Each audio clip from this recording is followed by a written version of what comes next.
à tous, on est ensemble quelques minutes pour parler de tourisme social et solidaire. Moi je suis Cécile Leclerc et je suis la directrice générale de l'Avise et je suis en compagnie de Simon Thiraud qui est le délégué général de l'UNAT.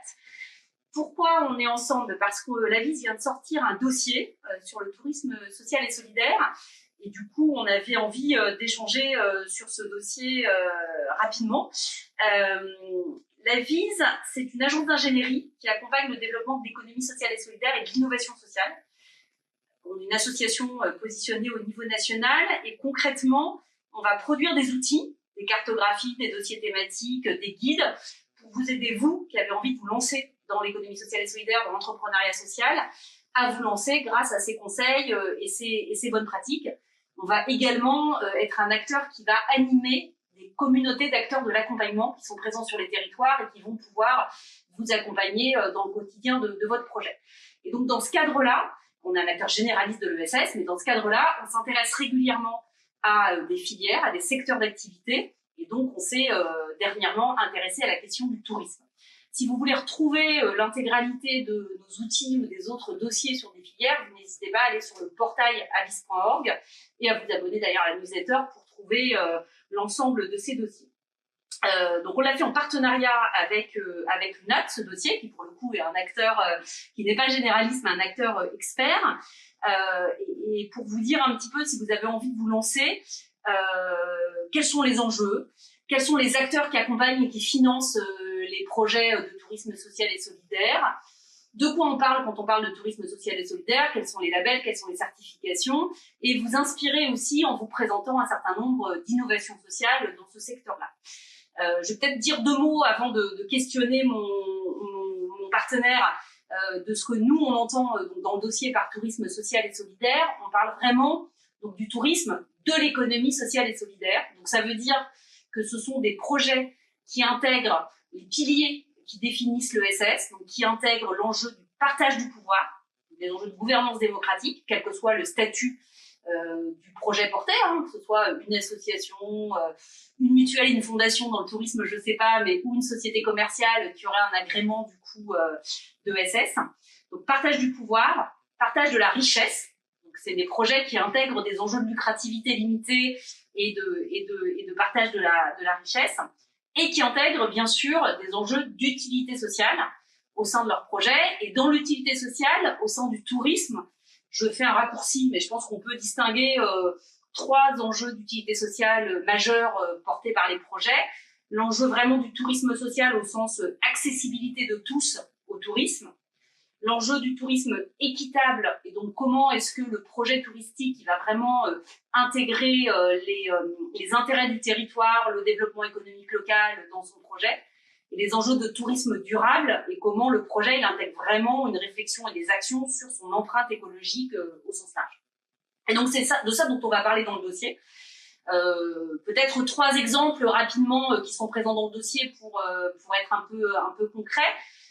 On présente par exemple l'exemple du projet Grande Latitude, qui est une agence de voyage qui se pose vraiment la question du tourisme équitable et qui va du coup, dans ses propositions, penser une offre avec des enjeux d'immersion, avec des enjeux de développement local pour les habitants du territoire, avec des enjeux de temps long par rapport à ce projet.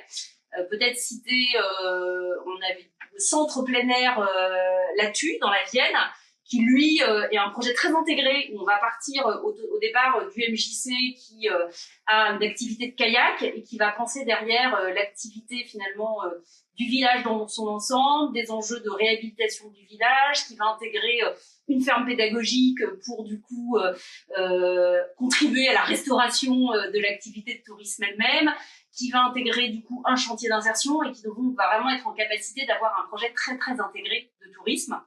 Et puis peut-être dernier exemple rapide, le Zazie Hotel, dans le 12e arrondissement de Paris, qui est le premier hôtel du coup d'insertion, qui va travailler avec des personnes qui sont éloignées de l'emploi et qui va également dans sa démarche obtenir l'agrément ESUS, donc entreprise solidaire d'utilité sociale, qui va obtenir le label Clé verte, qui va obtenir alors je sais pas si on parle d'un label ou d'un agrément, mais ce qui est le tourisme équitable et solidaire, et qui va du coup chercher, c'est un label, et qui va donc chercher à être le plus respectueux possible au sens global dans son projet social. Donc voilà, donc ça c'est tout ce que vous trouvez dans ce dossier-là et on vous incite à y aller. J'ai la chance d'avoir invité Simon Thiraud, du coup délégué général de l'UNAT, qui va pouvoir nous dire un petit peu ce qu'est l'UNAT et peut-être nous dire, pour vous qui avez envie de vous lancer dans un projet de tourisme social et solidaire, selon lui, quelles sont actuellement les opportunités de se lancer dans ce secteur-là? Est-ce qu'il y a des besoins d'ailleurs en termes de tourisme social et solidaire à couvrir que vous trouvez pas assez couverts actuellement? Enfin voilà, quelles sont un peu les perspectives et les enjeux?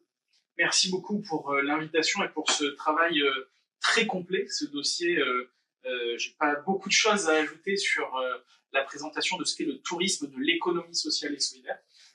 L'Union nationale des associations de tourisme, dont je suis le délégué général, représente tous les acteurs touristiques et des vacances qui sont engagés dans l'économie sociale et solidaire, avec les 3 piliers qui ont été présentés, et qui ont un engagement spécifique sur la place des vacances dans la société, l'accès aux vacances, l'accès aux loisirs, le respect du territoire, le respect des hommes et des femmes qui sont partie prenante au projet touristique, et qui ont cet engagement en faveur d'une lucrativité limitée et du partage du pouvoir. Alors concrètement, les opérateurs du tourisme social et solidaire, ce sont des hébergeurs de villages, clubs de vacances, d'auberges de jeunesse, de centres de vacances, de colos.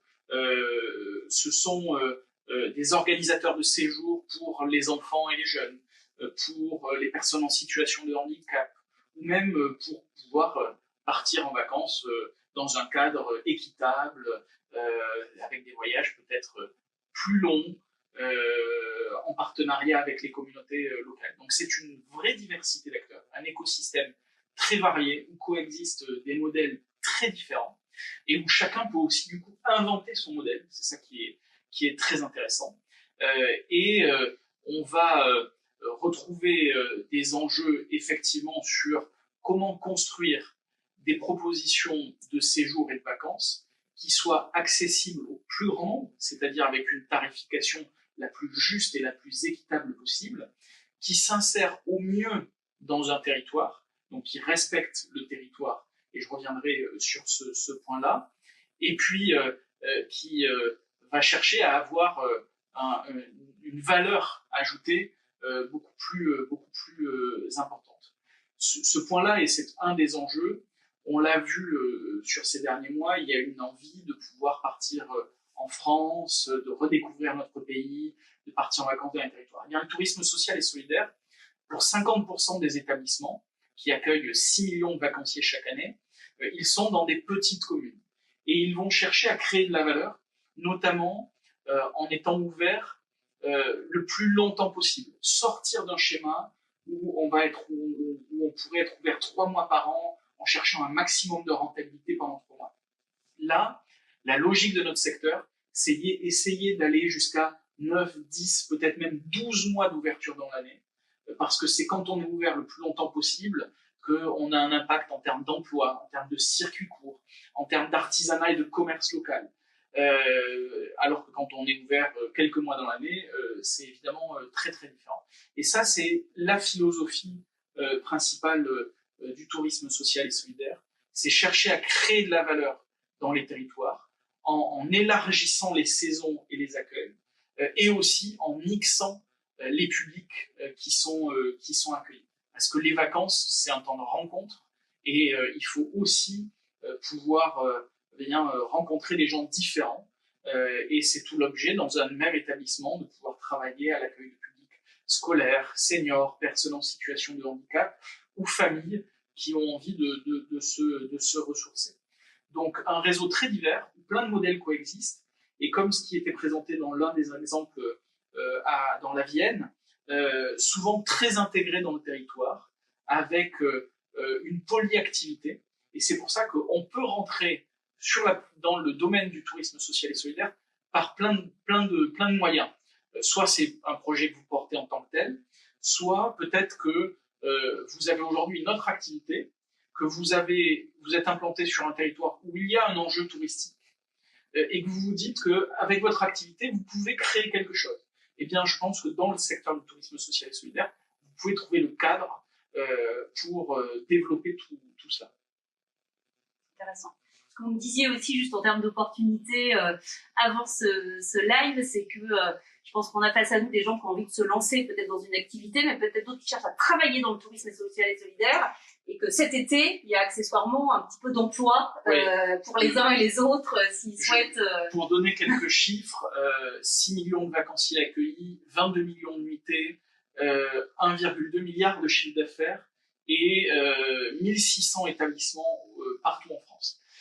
Il y a des enjeux d'emploi qui sont extrêmement forts et cela concerne aussi bien de petites structures locales qui vont organiser quelques séjours de colonies de vacances dans l'année, qui ont besoin d'animateurs, de restaurateurs,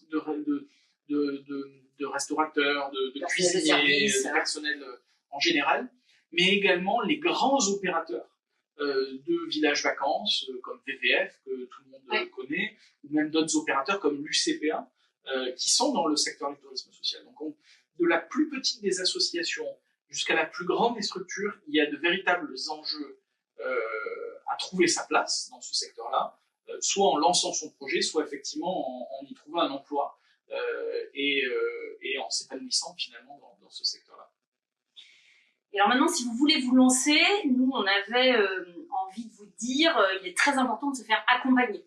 Donc là, il y a ce dossier qui permet de donner quelques conseils et de présenter une cartographie des acteurs de l'accompagnement et du financement.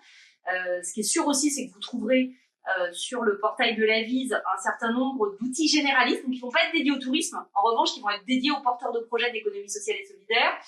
Donc il y a un guide qui s'appelle « Se lancer dans l'entrepreneuriat social », il y en a un autre qui permet de réfléchir à son statut juridique, il y a des cartographies d'acteurs pour vous orienter vers le bon incubateur qui peut vous accueillir et vous accompagner. Encore une fois, c'est très important de vous entourer et de vous faire accompagner pour pouvoir concrétiser votre projet. Et du coup, c'est ma deuxième question à Simon Thirault, c'est en particulier dans le secteur touristique, est-ce qu'il y a des conseils à formuler et des acteurs de l'accompagnement vers lequel, alors mis à part l'UNAT et l'UNAT d'ailleurs, qu'est-ce que vous pouvez du coup apporter à quelqu'un qui a envie de se lancer dans ce secteur-là? Déjà, si vous avez envie de vous lancer pour accompagner le départ en vacances des Français et l'accès des Français aux vacances, ou porter un projet de tourisme durable ancré dans les territoires et qui s'ancre aussi dans la durée, vous allez trouver des interlocuteurs. Alors, les interlocuteurs dans les régions, ce sont naturellement les UNAT en région. On a des antennes dans chaque région qui vont pouvoir répondre à vos interrogations, vous orienter et aussi, je pense que c'est très précieux, vous mettre en relation avec des porteurs de projets, des associations qui sont déjà lancées pour voir ce qui existe déjà dans l'écosystème et comment est-ce que vous pouvez vous y insérer. Donc, si vous avez envie, il y a des UNAT en région et vous trouvez toutes leurs coordonnées sur notre site internet unat.asso.fr. Ce sont vos premiers interlocuteurs et de façon assez naturelle. Et puis, effectivement, ensuite, l'Avise, évidemment, la ressource documentaire est formidable pour que vous puissiez trouver votre chemin pour pouvoir effectivement se lancer. Très bien. Je crois qu'on arrive à la fin de ce temps très court qu'on voulait consacrer à ce dossier. On va surtout se donner rendez-vous le 28 septembre, puisque pour le coup, le 28 septembre, on organise un webinaire donc, en invitant des porteurs de projets, des chefs d'entreprise du tourisme social et solidaire à témoigner et échanger entre eux pour vous confier leurs projets, leurs bonnes pratiques et être vraiment une source d'inspiration à tous ceux qui veulent se lancer. Donc rendez-vous le 28 septembre, on fera un peu de communication pour vous préciser le lieu qui sera sans doute en visioconférence, c'est un webinaire, et l'heure exacte. Et puis d'ici là, donc n'hésitez pas à lire le dossier et plus globalement les outils qu'on met à disposition. Merci encore. Merci beaucoup.